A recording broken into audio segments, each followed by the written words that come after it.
Falar um pouquinho, o título da mensagem que eu vou trazer é: precisamos cumprir o propósito, independente das circunstâncias que a gente vivia, que a gente vive hoje. A gente vive num mundo onde as circunstâncias da vida têm nos impedido de viver o mais de Deus, de escolher Deus acima de todas as coisas.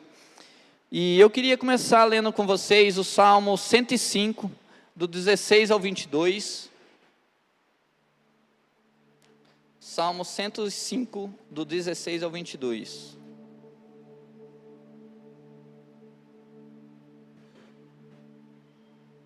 Eu vou ler na minha versão aqui, vocês podem acompanhar no Data Show. Deus fez com que houvesse fome na terra deles e deixou o seu povo sem alimento. Então mandou na frente deles um homem chamado José, que havia sido vendido como escravo.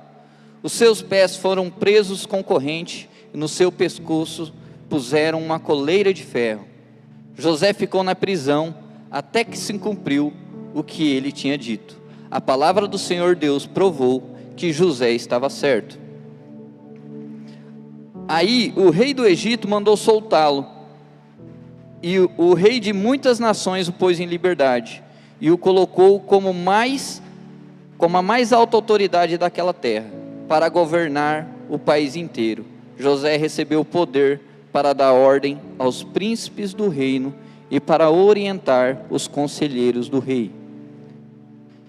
O que eu aprendo aqui um pouquinho com essa mensagem, estudando na minha casa e vendo ali o Espírito Santo de Deus falando comigo, e ele falava assim: não importa a circunstância, a única coisa que você precisa é não desistir de mim, é não me abandonar, é sempre fazer aquilo que você nasceu para fazer, é cumprir o seu propósito. Não importa se você foi vendido como escravo, se você foi injustiçado lá no serviço, se você foi para a cadeia, não importa. A única coisa que a gente precisa entender aqui é que a gente precisa servir a Deus independente das circunstâncias. E a gente vê José aqui, do início da sua trajetória, a gente vê uma circunstância, os irmãos, a rejeição, depois é vendido como escravo, depois é injustiçado, depois ele é preso injustamente. Mas nenhuma hora nós vê José reclamando. Ah, beleza, eu estou lá servindo meu pai vendeu como escravo, eu vou, mas eu sirvo o meu chefe, daí fui injustiçado, eu sirvo na cadeia. Até que chega aqui no versículo 22, José recebeu o poder para dar ordem aos príncipes do reino e para orientar os conselheiros do rei. Uma coisa eu tenho certeza: Deus nunca vai desamparar, nem eu e nem você. A única coisa que a gente precisa é deixar as circunstâncias que nos envolvem de lado para servir sempre a Deus.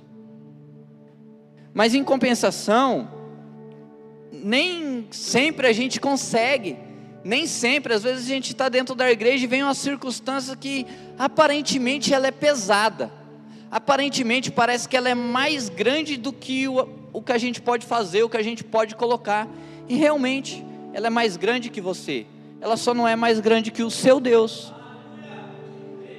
Eu não sei porque cada um aqui passa, mas eu tenho certeza que se o microfone passasse de banco em banco, nós ouviríamos situações que talvez a gente mesmo não poderia suportar. Mas se você está passando por essa situação, você está no lugar certo, um lugar onde o Espírito Santo de Deus está passeando, e Ele tem poder para te ajudar, Ele tem poder para te fortalecer, para que no final você vença como José. Amém? Então abra sua Bíblia também no livro de Juízes, capítulo 16, versículo 20. Ela gritou: Sansão, os filisteus estão chegando. Ele se levantou e pensou: eu me livrarei como sempre. Sansão não sabia que o Senhor havia abandonado. Esse é um dos versículos da Bíblia que mais me dá medo, que mais me causa temor, que eu não quero jamais um dia me levantar para uma luta, e eu me levantar e não saber que o Senhor o havia abandonado, o Tiaguinho. Então a gente precisa buscar a Deus de uma forma verdadeira, largar um pouco a religiosidade de lado e buscar o Deus verdadeiro, aquele Deus que Ele consola, que Ele guarda. E a gente vê a situação de Sansão. Eu não vou ler os outros versículos, mas no versículo 28 vai falar que depois que Sansão foi entregue aos filisteus, só contextualizando, Sansão, às vezes tem alguém na igreja que não conhece a história de Sansão. Sansão foi um homem separado por Deus para proteger o povo de Deus. E Sansão, desde que nasceu, foi um homem separado. E ali ele lutava, vencia as batalhas, era um homem muito forte. Mas no momento da sua trajetória, Sansão começa a brincar com as coisas de Deus. Ele permite que as circunstâncias, que as vontades do corpo, que as vontades humanas tirem dele o foco, que é de servir, que é de cumprir aquilo que Deus colocou na mão dele. E ele vai se envolvendo com algumas mulheres até se envolver com Dalila. E às vezes a gente tem que se perguntar: meu Deus, será que não tem nenhuma Dalila na minha vida? E quando eu falo Dalila, não é uma mulher, mas uma circunstância que tem te impedido de ver o que Deus pode fazer por você, tem tirado você do seu propósito. E eu me pergunto: Deus, não permita que nenhuma Dalila, nenhuma circunstâncias venha me tirar do foco que é de servir, que é de te buscar, que é de ensinar a minha filha nos caminhos do Senhor, que é uma das minhas maiores alegrias, ver minha filha aqui cantando. O pastor pregou hoje de manhã sobre Davi, que veio, que pregou, que foi um homem de guerra, que foi um grande homem, mas falhou com a sua família, deixou com as circunstâncias, viveu para a guerra, viveu para Deus, foi um homem segundo o coração de Deus, mas permitiu que as circunstâncias da vida o fizesse perder a sua família. E eu não sei como você está aqui hoje, mas às vezes você está pensando que a semana vai ter que trabalhar, vai ter que viajar, vai ter que fazer, vai ter que acontecer, e você está permitindo se separar dos seus filhos. E a gente conversava com o Júlio, ele foi em casa, a gente almoçou junto com a Daiane, e coisa boa é se encontrar com pessoas que temem verdadeiramente a Deus, que nós separou ali 1-2 horas conversando. Você sai para conversar e você fica conversando das coisas de Deus, das experiências que Deus tem feito na sua vida, e você aprende, né? Então, Sansão, infelizmente, pagou um preço muito caro, por deixar as circunstâncias da vida o tirar daquilo que era o propósito dele. Mas no versículo 28 vai falar que uma última vez Sansão orou, e ele clamou a Deus, e Deus mais uma vez deu força, mesmo ele cego, mesmo ele humilhado, ele teve força para derrubar os pilares, mesmo na morte dele, cumpriu o propósito. E os pastores já falaram aqui, eu aprendi, que Sansão cumpriu o propósito no dia da sua morte, ele matou mais filisteus, porque ele reconheceu que o poder dele vinha de Deus. Talvez você possa estar aqui essa noite como Sansão, iludido com as coisas do mundo, com as coisas que aos nossos olhos parecem bacana, parecem legal, mas eu falo para você essa noite: busque a Deus de verdade. Não venha na igreja, não sente nesse banco só por uma mera religiosidade, porque um amigo te convidou, porque seus amigos estão aqui, mas sirva a Deus de verdade, para que Deus possa cumprir o propósito. Agora abra sua Bíblia em Daniel 1:8.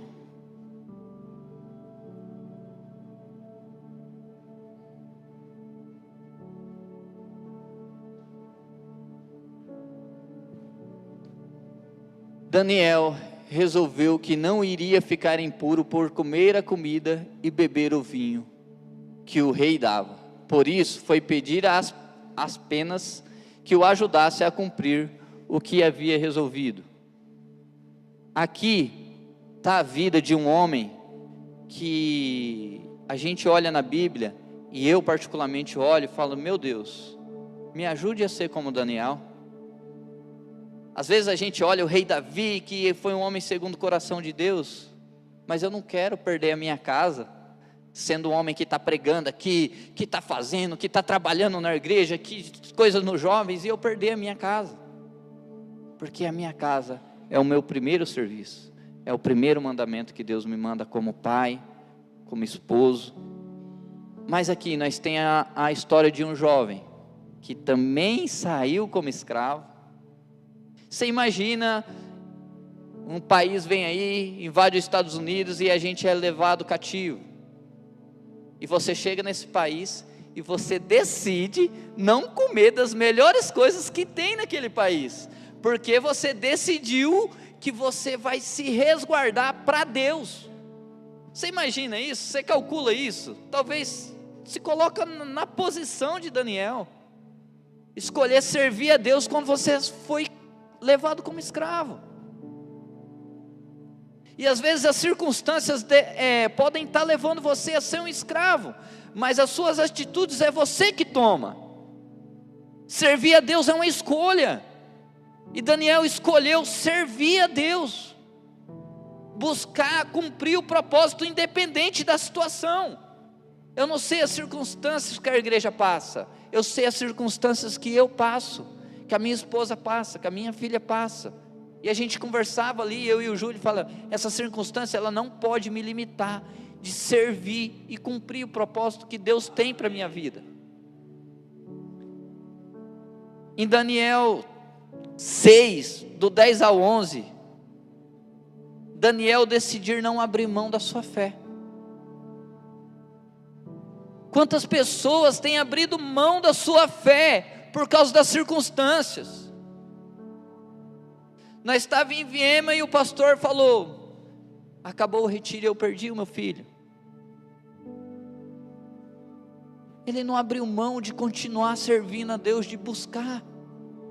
E quantas pessoas não têm abrido mão de fazer e de cumprir o propósito, e por causa dessas pessoas têm conhecido a Deus, pessoas têm se sentido amadas, porque Deus tem agido através do Espírito Santo dele, através de pessoas. Deus precisa de mim, de você, para que as pessoas se sintam amadas. Deus age com o Espírito Santo em nós, para que nós amamos as outras pessoas, e é assim que funciona. E através de Daniel, através da vida de Daniel, através da vida dos seus amigos, um país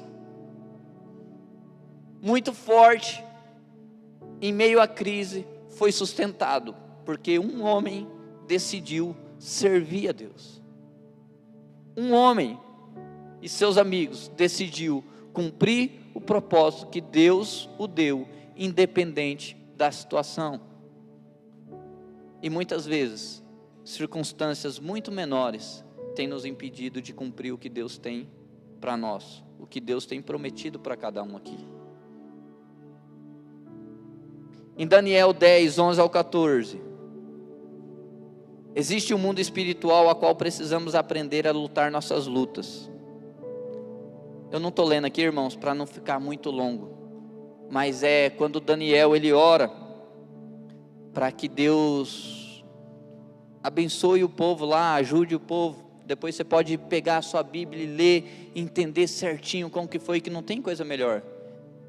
Hoje, devido ao Dia dos Pais, a correria, nós não vai conseguir ler tudo aqui.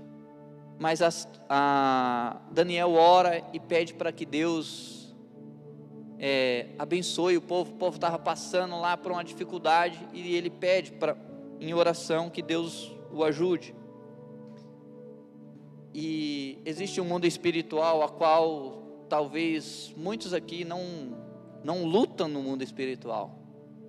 Trava suas batalhas com a força do braço, onde a gente precisa travar nossas batalhas com a força dos nossos joelhos, no chão, com a leitura da Bíblia, amando o nosso próximo e abençoando a vida de cada irmão aqui. E na Bíblia vai falar que 21 dias depois que Daniel ora, o anjo aparece para ele. E o anjo fala: Daniel, quando você orou, quando você dobrou o seu joelho, Deus já enviou a resposta. Mas no meio do caminho, eu tive que enfrentar os anjos aqui da terra, que estavam aqui, o inimigo, e eu travei uma batalha dura, e a batalha foi tão dura que eu tive que chamar o anjo Miguel, que é mais forte do que eu, para que a resposta de Deus chegasse até você. E às vezes a gente dobra o nosso joelho, e se Deus não responder amanhã, eu já desisto. Às vezes eu dobro o nosso, estamos pedindo alguma coisa para Deus, e passou uma semana, 2 semanas, 1 mês, eu já desisto. E você não entende que existe um mundo espiritual, onde a gente precisa lutar as nossas batalhas, que é colocar os nossos joelhos em oração, orar pelos nossos filhos, orar pelas nossas esposas, orar pela igreja, orar pela juventude, orar pelos nossos pastores. A gente precisa aprender a lutar as nossas batalhas. E eu falo isso não porque a gente sabe, mas a gente está aqui na igreja e vai caminhando, e a gente conversando com o Júlio, a gente vai criando uma maturidade, a gente vai aprendendo, a gente vai comendo uma comida mais sólida. Mas tem gente que quer continuar comendo miojo, e miojo não sustenta ninguém. E a gente precisa aprender a buscar a Deus na sua essência. Não é fácil. Em 2 Coríntios 12:9, o último capítulo, para a gente finalizar essa mensagem. 2 Coríntios 12, versículo 9.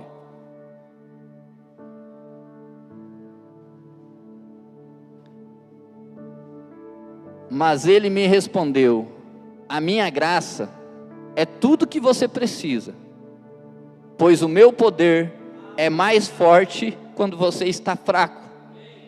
Portanto, eu me sinto muito feliz em me gabar das minhas fraquezas, para que assim a proteção do poder de Cristo esteja comigo.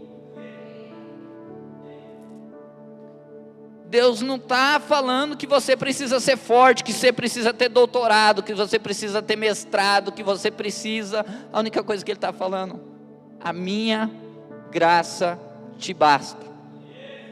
A circunstância está difícil, a minha graça te basta.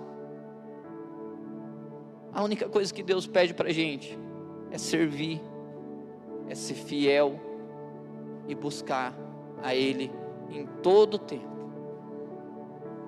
Que a gente possa, nessa noite, colocar a nossa vida diante de Deus. E eu quero finalizar esse momento da palavra com uma oração. E eu quero que você coloque a sua vida diante de Deus. Eu quero que agora, nesse momento, é a sua vida. Não é a vida do seu filho, não é a vida do seu esposo, é a sua vida. Porque se a gente buscar a presença de Deus, e o Espírito Santo de Deus agir em mim, eu vou ser um bom marido. Se o Espírito Santo de Deus agir na minha esposa, ela vai ser uma boa esposa. Se o Espírito Santo de Deus agir na minha filha, ela vai ser uma boa filha. Então o que a gente precisa é orar e pedir que o Espírito Santo de Deus nos preencha, para que a gente possa ser aquilo que Deus quer que nós seja, e não aquilo que a gente quer ser. Amém? Grandioso Deus, eterno Pai, eu te agradeço por esse culto maravilhoso, Deus, pela alegria de poder te servir, Pai, pela alegria de poder ver crianças aqui servindo ao Senhor, se colocando, Pai, diante da Tua presença, Pai, independente das circunstâncias, ó meu Deus. Pai, eu te agradeço, Pai, porque essa igreja tem, Deus, cumprido um propósito, que é de te servir, que é de te colocar acima de todas as coisas, ó Pai. não é porque temos um templo, porque temos ar-condicionado, mas é porque a presença do Teu Espírito Santo está aqui, ó Pai. Ó Pai, eu peço que a Tua presença, ela caminhe por esses corredores, Pai, e ela vai alcançando os corações, ó Deus, porque o Senhor é maravilhoso, o Senhor é digno de toda honra, o Senhor é digno de toda glória, Pai. Pai, nos ajude a ser como Daniel, Pai, independente das circunstâncias, ser forte, servir ao Senhor, Te buscar com alegria, ó meu Deus. Nos ajuda a ser como José, ó Pai, independente das circunstâncias, ó Pai, a gente Te louva e a gente Te honra, e a gente continua Te servindo, Pai. Não permita, Pai, que o inimigo venha, Pai, colocar tristeza nos corações, roubar a alegria de Te servir, porque estamos passando por necessidades, por dificuldades, ó Pai, porque não há nada melhor que a Tua presença, Pai, e nós lemos ali que a Tua graça nos basta, ó Pai. Então, Deus, nos enche com a Tua presença, com a presença do Teu Espírito Santo, Pai, para que a Sua graça, ela seja soberana na minha vida, e na vida de cada irmão aqui, ó Pai. Nos ajude, ó Pai, em nome de Jesus, é que Te louvamos e agradecemos, Pai, por tudo que o Senhor tem nos dado, Pai, pela igreja que nós temos, pelos pastores, ó Pai, sustenta, guarda, protege, Pai, Pai, independente das falhas, independente das dificuldades, ó Pai, que o Senhor preencha eles e cumpra o propósito que o Senhor tem para cada um dos nossos pastores, Pai. Oramos, ó Pai, para que a nossa igreja cresça, não para que sejamos a maior, mas para que a presença do Teu Espírito Santo alcance mais e mais vidas, Pai. Em nome de Jesus, Deus, é que Te louvamos e agradecemos. Amém.